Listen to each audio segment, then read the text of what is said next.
All right, welcome everybody. If you are already a subscriber to this YouTube page, welcome back. I'm Nadia, the foreclosure / mortgage relief attorney.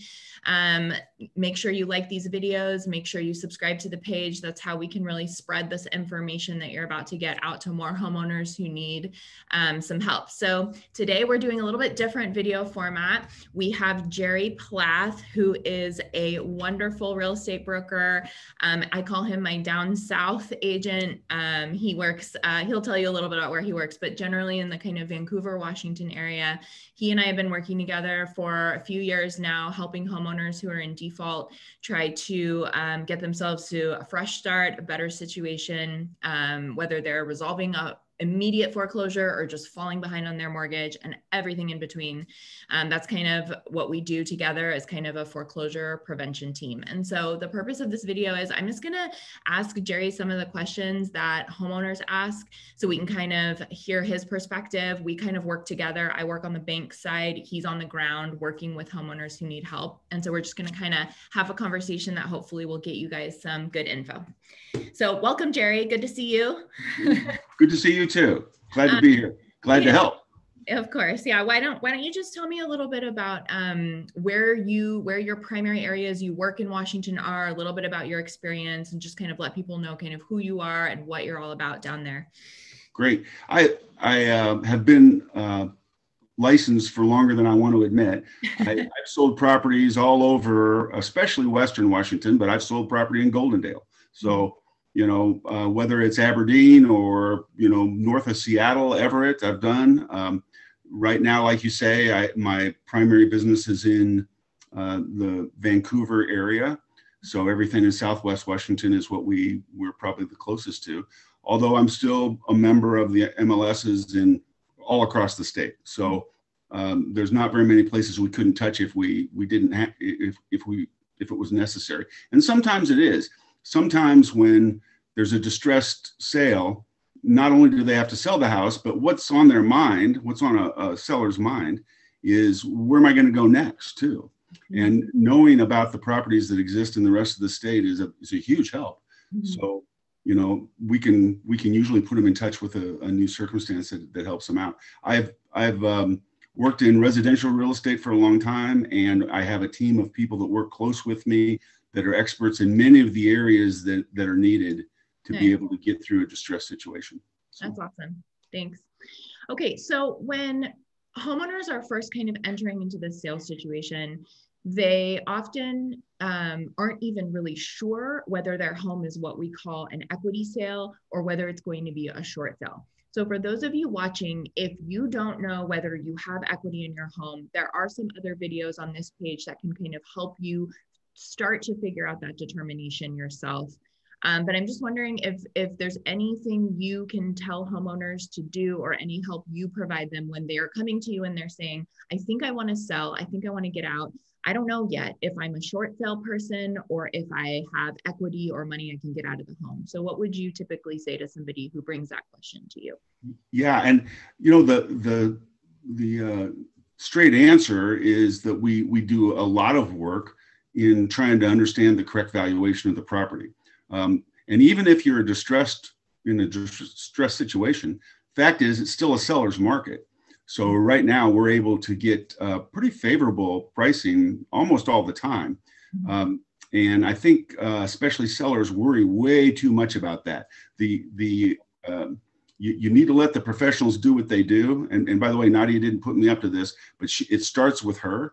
There's all kinds of agents that'll tell you they can deal with a bank, but not the kind of way Nadia does. And time isn't on your side. You don't have time to have some agent stumble through that. You have to have somebody that has direct connections with those financial institutions so that they can make the arrangements they need to make. I know Nadia is going to be humble about this, I'm sure. We just did a transaction recently where she was able to negotiate a very favorable situation through the lender that allowed the seller to have enough money to end up with a house that was better than the one they were selling and in a much better situation. Yeah. So, you know, what you don't want to do is kind of a do-it-yourself thing or whatever. You need an agent and technical legal help that can really get you through this. We've seen We have a lot of experience, and that experience certainly pays off. But we've combined that now with also the technically enabled systems that we work with. So, for example, property information over the entire state. I mean, I can look at any property, and for that matter, anybody's name, and find out what they own, how much they owe, all kinds of financial information. And that information is very powerful. Mm-hmm. So that helps us determine what the correct selling price is going to be for a home, mm-hmm. and to actually put the seller in the very best position to A, negotiate with the bank, mm-hmm. which is what Nadia does, and B, hopefully be able to recover some residuals so that we can find a good living situation to move on to. Yeah. And so the way that Jerry and I kind of work together, just for people who are still on this, like, is it equity? Is it short track? Is, Jerry will grab a title report, he'll send it to me, and then my job becomes pulling all of these payoff statements. So if you're somebody who has a second mortgage, if you have a couple more credit card judgments or a personal judgment or a tax lien or any of these kind of utility liens, things that we see, kind of the first step in figuring out, like, how can we sell this and how much is owed, is really to look at that title report and see what's actually attached to the home. So for more information on title reports and all of that, there's a separate video here, but that is one of the early things that Jerry and I will work on together, is to make sure we know, is this home, as Jerry would say, kind of distressed or underwater, or are you in default, but is there still kind of money to be had from the property? And so go ahead, Jerry. And on that line, I mean, it's true that many times we get sellers that are very aware of those debts and all those things you just talked about, their credit cards and utilities, and they're having stress in many areas. And in their mind, they add all that up, and that's part of the total that they think, oh, I'm going to have to pay, or I'm going to be responsible for. Mm-hmm. Well, this is where experience with Nadia and myself can help. I mean, it's very common for us to negotiate a lot of those things as responsibility of the buyers. Yeah. So, maybe some of those utilities and other things that you owe, when we do the listing, if they want the house, well, we're also going to make it their responsibility to pay off some of those debts. But this is such an important point, and I want to pause there and make sure what Jerry is saying is so clear, which is, when you have a agent that is kind of advocating for you, and you have kind of a foreclosure prevention attorney, if we pull this title report and we see that there are some judgments attached, before Jerry even brings in an offer or before he finds a buyer, we are able to say to that buyer, in order to purchase this property, there are some additional obligations here. And because, it comes down to skilled negotiations, it's something that you can actually include in the listing. So if you're somebody who has some subordinate debt attached, that doesn't necessarily always mean that has to come out of what you're paying. That's something that I would want to look at. And I would say to you, hey, we need to negotiate this. I'll negotiate this one. And Jerry, you go tell the buyer to pay this one. And so kind of together, we can kind of help you preserve some of your equity. So if you're in this situation where you have a lot of stuff going on, we love stuff that's going on. And we definitely know how to deal with it. And so that is that. The reason I'm smiling is because it's kind of like a hobby for me to see how much of this I can do. I mean, so at the end of the day, hey, what can we get somebody else to pay for? Yeah. And the last thing I want to do is to have my client be responsible for more than they need to. And I think the conventional wisdom is, if you talk to maybe escrow people or most realtors for that matter, they just have the mindset that, oh yeah, you're going to have to pay that. My mindset is, okay, what can I do to avoid that? What can I do to make that not happen? Yeah. So, and again, that ends up putting you in a much better situation. So. Yeah, we always start with the perspective of, how do we get this homeowner to a fresh start, to a more affordable situation with as much money possible? If you're in a short sale situation, that's a little bit different. We'll talk a little bit about that, but you're not going to walk away with any money from a short sale, because that means you owe more than it's worth. The goal there is always to just let you walk away without any additional liabilities owed. And so that buyer paying for judgment stuff often comes into play with short sales as well. So if you have money in the home, we try to help you get the most possible. If the home's underwater, we try to just get you kind of a clean break so you can kind of move somewhere more affordable. Okay, Jerry. So a big question that I hear from people a lot who are in this situation is basically, how does this process stay as confidential as possible? This isn't a fun situation for people to be in. And, often they have privacy concerns. And so can you just speak a little bit to what you would advise a homeowner working with you? Like, how does this just get like blasted into the world? Like, hey, this person's in foreclosure, they suck at their money, or is it something where you're able to kind of maintain a level of confidentiality with them? Sure. Well, I think the first thing that I try to get somebody to realize is that bad things happen to good people. And this situation that you find yourself in that is just uncomfortable and probably embarrassing. I mean, you're hesitant to even do anything because you just feel like, oh my gosh, I'm going to expose myself to this embarrassment and so forth. I personally, and I believe this is true for Nadia too, I personally enjoy trying to help people get through that time. And the faster we can do it, the better we can do it and leave somebody in a better situation than we found them. The happier I'm going to be, the more successful I feel like we were. I can't do that if I don't know everything possible. And I know that's hard because on day one, you haven't met me, you don't know me. It's kind of hard to trust somebody that you haven't had a long relationship with. But the fact is, these situations don't usually have a lot of time. Time is not on our side a lot of the time. So we're working quickly. And to be able to kind of offer your trust to the professionals that are working for you. And I can tell you, I'm guessing, I'm sure this is right for Nadia too.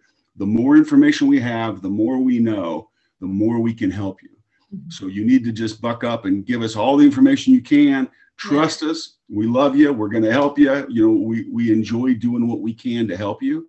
And the more we know about your situation, the better. And as a matter of fact, I think once usually somebody gets maybe half or 2/3 of the way through the transaction, and they start to realize when they can share that information with us and we can grab that and go do something to help, the pressure goes off them. Yeah. The more you can talk to us, the more you can help us with information-wise, the more we can do to help you, the less pressure you feel. So I hear often that the moment that they just get some support and the process even starts, they sleep a little bit better at night, just knowing that there's a team of people that are working on their behalf. And so for the people out there who are watching this, if you are somebody who feels even just slightly embarrassed that you ended up in a situation where you've defaulted, I think what's important to communicate is, number one, you are not alone. We are in a country that has very crazy creditor rights, very crazy creditor laws, very few debtor protections. So number one, it's not your fault. Lots of people end up here. Number two, there's a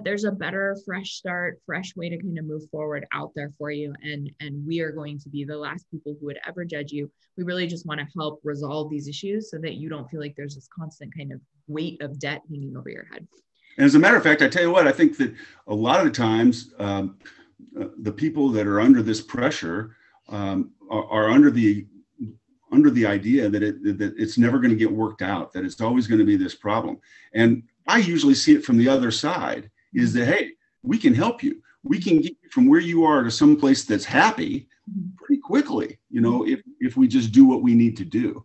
Yeah. So I think one of the biggest mistakes people make is getting paralyzed by that pressure, and then they don't take the action they need to take. If they have the right professionals to help them get through that, not only can we get them through it quickly and so they can get on with their lives, but the vast majority of the time we leave people a whole lot happier than we find them, and sometimes they're just amazed at how relatively easy it was. So you just need to do it. You just need to go ahead and take that action. So. Yeah, that's a good point. Okay, let's talk just briefly about repairs, because I get that question all the time. So if we'll have kind of two situations. So if you are somebody who's going to do a short sale, which means your mortgage relief team or your attorney, hopefully it's me, hopefully it's Jerry, hopefully you've got someone good helping you, is going to negotiate basically a settlement with your bank where they allow you to just sell your home for fair market value, pay back the bank the proceeds of the sale, and then they waive that deficiency balance. Meaning if you are underwater and you owe more, you can definitely do a short sale. If you're in a short sale territory, people always want to ask me like, hey, do I have to make repairs to the home? I'm going to say the answer is no. And I'm going to let Jerry explain why we don't typically advise you make any repairs to a short sale property. I'd say absolutely no. Don't do it. Stop. Don't do it at all. Yeah, so the truth is, in 2020, 2021, and probably for the next foreseeable 3 or 4 years is my guess, at a minimum, We're still in a seller's market. There's a very low inventory. There are people that want to buy your house. That's just the truth. And they're willing to pay more for it than it's worth. Okay. That's true. Okay. And by the way, we like to get them to pay all we can for the house to help you through the time, and our job isn't to make the lenders wealthy. Our job is to make them satisfied. We just need to get that debt taken care of. And Nadia does that. For me, you have people say, well, yeah, but I got to do this, or I got to fix the kitchen cabinets, or it won't make hardly any difference at all in how much we're going to get.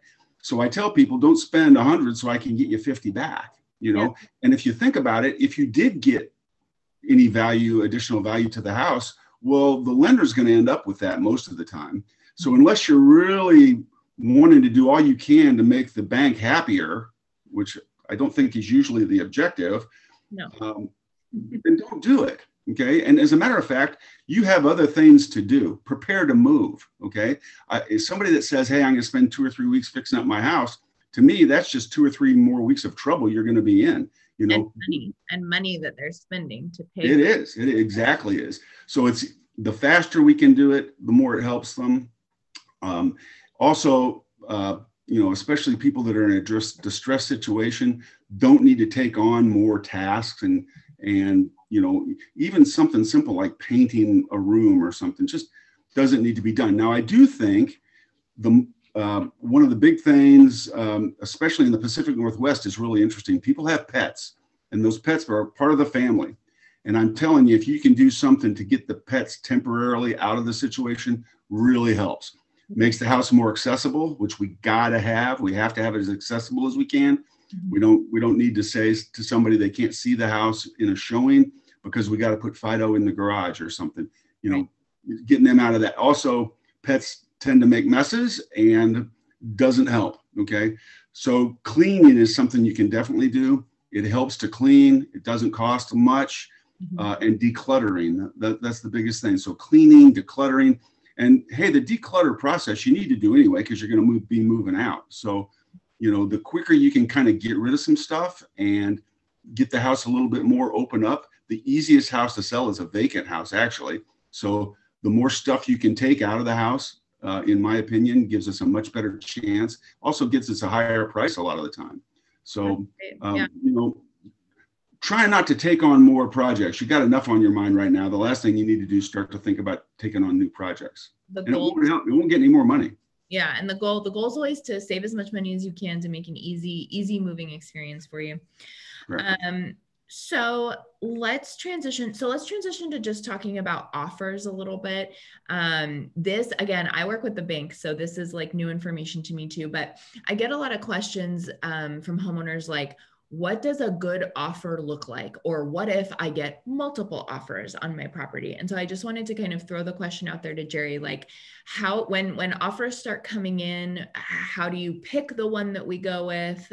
What constitutes a good offer? What's someone looking for when they're starting to receive buyer contracts? Yeah, great question. And I tell you, this is where it is a little bit different for a real estate broker in a distressed or short sale situation. Okay. Now, the truth is the decision of which offer we're going to accept is always the seller's decision. And every broker knows that. At the same time, every one of us brokers is biting our lip because we know things that'll be very important in the course of the transaction that a lot of times our clients don't know. So, for example, I don't like to work with a broker that's never been through a distressed situation before. There's too many things that they need to understand. So actually, the buyer's agent is an important thing. If it's somebody I know and I know I can work with and they understand the deal, they're going to be a much more likely to be able to get through the transaction without difficulty. Very rarely with a distressed or a short sale situation is the highest price the issue. Okay. I mean, we're probably a lot more concerned about how much the home is going to appraise for than we are how much somebody's going to give you. Because right now, a lot of times people make an offer that, is absolutely insane so that they can get chosen as the buyer. And then the house doesn't appraise for that much. So what good did that do you? Nothing. So listening to the advice of an experienced broker is a good thing too. We realize that we want to get as much as we possibly can, but not everything's in price either. We were talking about repairs earlier. Example, if I know a house might need a roof or some kind of a major repair, I have to be kind of confident that the buyer is qualified financially to be able to take on that responsibility, because I'm going to do everything I can to put that responsibility on them instead of my client. So that would be something that would be negotiated in the final contract if possible. So again, those are things that have to happen as part of the transaction that would greatly help the financial situation of the seller. And, again, as part of the contract negotiations, when we see the original offer, we're going to be able to tell if they're going to do it as is. Maybe they waive the inspection. And a lot of times there's conversations between me and the other agent before anybody accepts anything to get them to understand the situation of my client, that we're not going to be fixing things or replacing things, that there's expenses that are going to have to be taken care of that the buyer's going to have to do, and just making sure that they're signed up for as much as possible going in, you know. And so there's a lot of things about picking an offer that don't have to do with straight away what the price is. Timing is important too. What date and how flexible are they going to be? Sometimes that's real important. Yeah. And I would chime in to say, especially if it's a short sale situation, from my perspective, the number one thing is we want a buyer who is going to stick through the entire process. And something that I think when you're not in a short sale situation, sometimes if a buyer has to leave the transaction or they walk, it's relatively straightforward to kind of just bring on a new buyer. However, for many of the short sale lenders, including the big ones that we see a lot, we have PHH and Ocwen, Mr. Cooper, a lot of the big ones make it so that if you are having a short sale negotiation going on, it has to be with the buyer that you submitted. And so if your short sale buyer is wishy-washy about whether they want it, or if there's a lot of issues that are going to pop up that might cause them to walk, and they walk halfway through a negotiation, that means that I get pushed back to the beginning of the process because of the lender's procedure. And what that means for you is you're also back at the beginning of the process, and that can add a few more months to the transactions. There are some things we can do to slip in a buyer, but we would prefer not to do that just because the lender's systems are kind of so archaic in that sense. And so especially if you're underwater going through a short sale, you want to use a listing agent that is going to understand what types of buyers are in it for the long haul, meaning they have a good agent on their side who's willing to kind of support the team and support the process and say to their buyer, we just got to hang on a little bit. Some short sales take longer than others. And so understanding what it takes to make it through a short sale, and choosing an offer that has a buyer that's willing to wait through the process. And, if there's a little bit of a delay or if there's something needed from them that they have to provide, they can provide it quickly. There's tons of little things that go into choosing the right buyer for a short sale transaction. Jerry does an absolutely fantastic job of doing that. But it's really important for me on my side, because once you get pushed back, you get pushed back, and there's not a whole lot you can do but start over, and starting over is no fun. Well, Nadia, that is something where you and I have had a lot of success, because I see the same thing on your side. I mean, I have been involved with distressed sales where I actually sold the property, I think 5 or 6 times during the course of the sale, because you have to get a buyer to stick.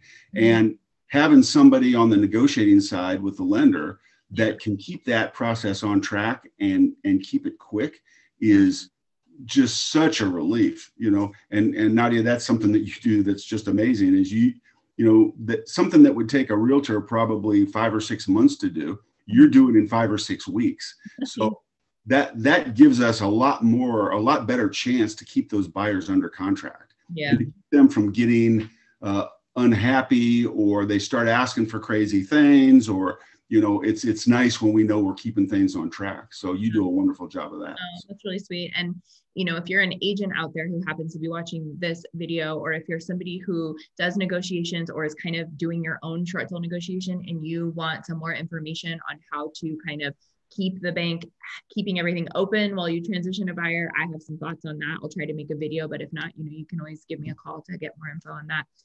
I think we're almost ready to wrap up. I think I just wanted to kind of give Jerry the floor.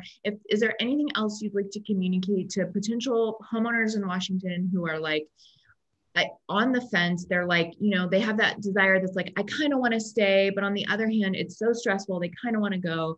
Is there anything, just like conclusory remarks, you want to tell them? Like, what are some of the things you've seen from people who make that choice to go? Do they end up happier? Do they make the right call? Anything else you want to just throw out there to help people make a decision? I don't think I've ever seen where somebody regretted making the decision to go ahead and get it done, get it taken care of. As a matter of fact, I think what they come back and say is, I wish I'd have found you or Nadia earlier. That's what we always hear, is, oh, I wish I'd have done this months ago and wouldn't have gotten as much trouble as I'm in, So, and virtually, I mean, I know it's never a promise, but I mean, almost every time, they end up saying, I'm in such a better place than I was to begin with. Yeah. I mean, why did I delay? Why was I hesitating? Yeah. And it's usually just because they're uncertain of the process and they're fearful of the process. And you said something here just a minute ago that always makes me think, our culture is now DIY. I'm going to try to handle this myself and handle my creditors. Don't do it. There's things you can DIY. This isn't one of them. You really need to bring the people in that can deal with it appropriately and quickly and professionally, as quick as you can, because there's no sense in going through your life being unhappy or feeling pressured or not being able to sleep. That's nuts. Just don't do it. As soon as we can get involved. I mean, there's times when we've talked to somebody and had their house listed a day or two later. I mean, we're talking 24, 48 hours later, it's listed. It's very common for us to have offers in a day or two or five, and once we do that, and then we can get, when you start going back to the bank and dealing with them, getting them taken care of, a lot of times this transaction is not a lot longer than a normal real estate transaction if it's done properly. Yeah. So really, I think time isn't on your side if you do it yourself, and it's certainly not on your side if you do it with the wrong people. And just mental well-being, trying to call the bank all the time yourself. I've got my little systems down and my headset, my people that I know. So you want to use someone. And then what I do want to say to people watching this is, I do everything, right? So I help people transition out, and I also help people who have the qualifying financials and the right situation to stay. I help them stay as well. And so one thing that I always tell people is, if you're on the fence, just give me a call. And what I will do is I'll gather a bunch of information, and I always give unbiased opinions, as does Jerry. If he's talking to someone who's like, I want to fight to stay, I want to try first, and it's a good thing, and they have a shot at staying and maybe renegotiating an agreement, we'll be the first people to tell you, let's try to fight first. And so really all you need to do is pick up the phone, give me a call, give Jerry a call, and just say, hey, I'm in default, I don't know what to do. And we'll kind of take it from there. If you are a good candidate to stay, I help several homeowners go through foreclosure mediation first, they stay, and then maybe a year after trying to fight the bank, maybe that's when they end up with Jerry. And maybe for other people, it's a better fit to go right away. And so broader than just selling your home is this idea of, we are here to help you figure out what's right for you. And I know that Jerry always supports that 100%. Right. Well, and something that's real common in the real estate business is, you're going to get an agent that's going to tell you what you want to hear. And, that's the definition of your enemies, somebody that's going to tell you what you want to hear. What you really need to have is somebody that's going to tell you the truth and is really on your side and has experience to know what the truth is. So I think that's an area where, we do well. I'm going to do everything I can to have a client reach the goals they want to reach. Yeah. At the same time, if the goals they're trying to reach aren't realistic, or it's going to cause them more grief than it should, I'm not going to hide that. I'm going to come right out and tell you, here's what I think we're looking at. So, yeah. I know you're the same way. So. Yeah, for sure. I mean, yeah. And I have helped people who they just emotionally feel like they need to spend a couple months trying to stay. And maybe that's the time that they need to process it. And, we try to process it. And at the end, maybe it ends in a sale, maybe they win, but whatever is working for people out there is kind of what we're all about. Okay. So I'm going to end this call. Jerry, it was so great to have you on. Again, he is south of Washington, Vancouver area. Super experienced agent. He's a managing broker. He's awesome. I hope to work with him for many, many, many times to come in the future. And just one last comment for all of you people out there who are right now on COVID forbearance plans, and you're wondering what that transition out is going to look like. I am recommending that people have a conversation with a mortgage relief attorney now. And what we'll do on that call is we'll go through literally all the options there's going to be to stay, to keep your home.